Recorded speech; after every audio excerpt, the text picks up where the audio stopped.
Okay, so we're going to try to take off the front clip here so it'll be easier to get the engine out, just because this thing sits so high.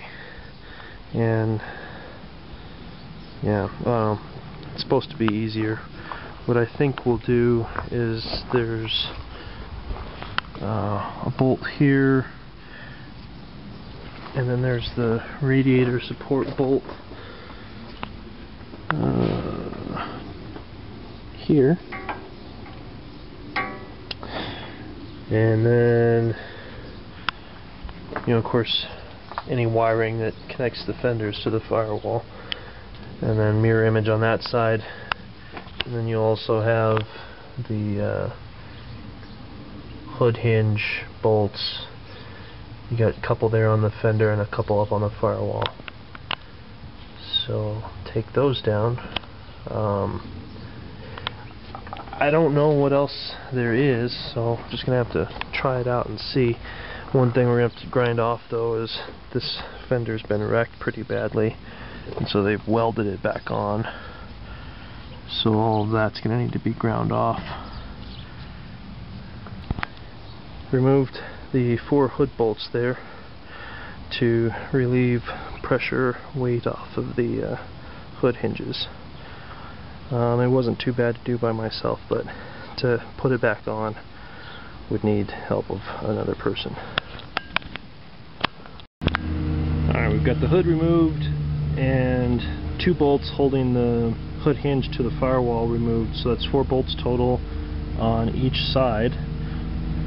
And there are shims.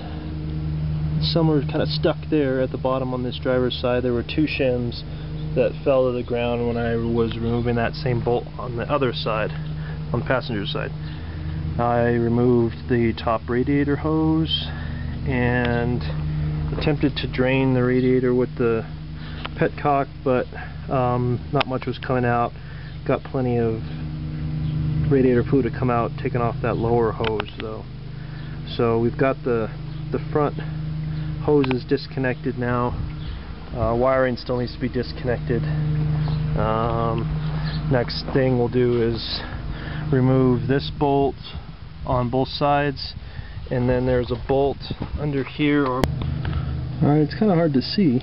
That is a bolt though.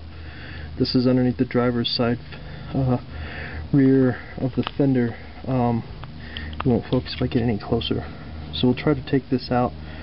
This bolt here is part of the hinge bolt, which we can see through this nice rusted out hole here.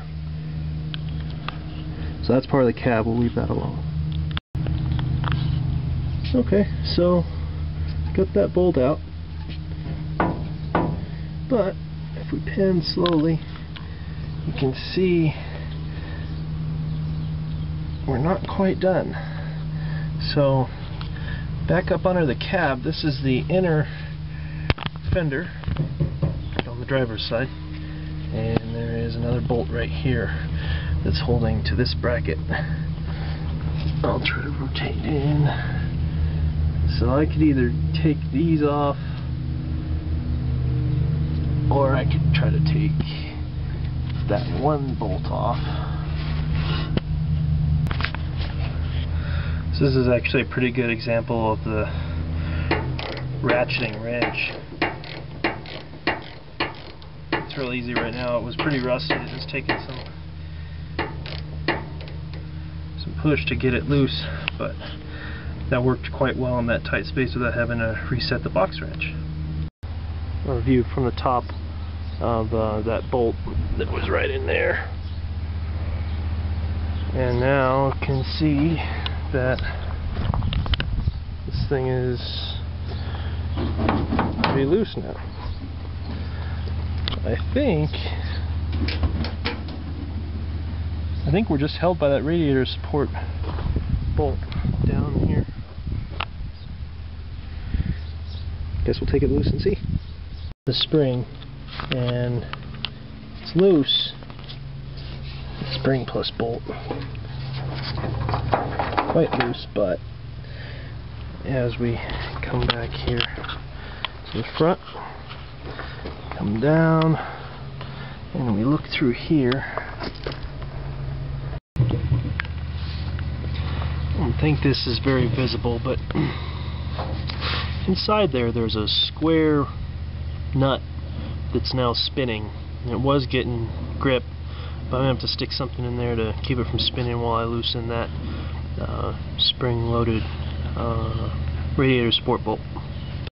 Alright, we were fortunate enough here to have been able to use a plasma cutter to get rid of some of the silliness they did with welding this panel on. So I was able to grind through the top parts, but wasn't able to get the grinding wheel down in along this groove here. But the plasma cutter was, and that's that. So this thing's loose. It did have the bolt there. It did not have the bolt that's back underneath the heater hoses there. You can see it's just ripped away. That wasn't there, probably because it was welded in place. We did take out the radiator support bolt with the spring. That one didn't have an issue with the square nut coming loose. It's probably in there somewhere still.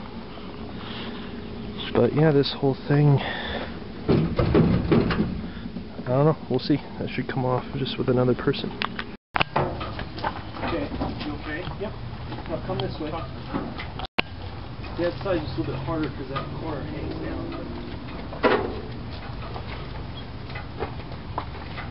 Where are you going? Behind the truck.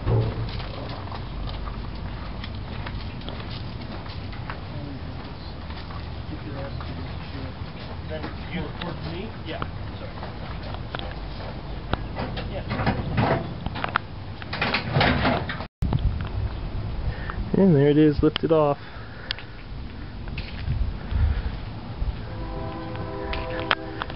GMC 270 transplanted in here by somebody.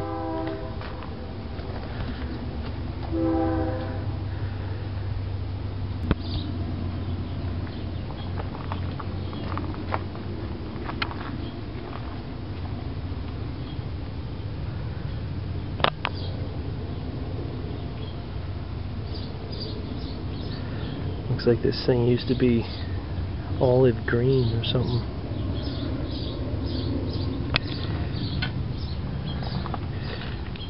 Here's the welds I had to blast out.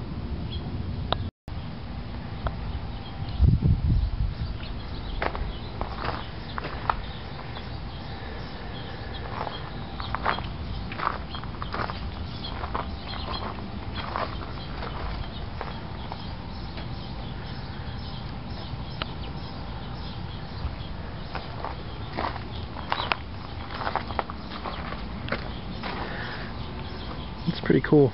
Radiator support and everything is still there, and it's all holding itself, holding shape.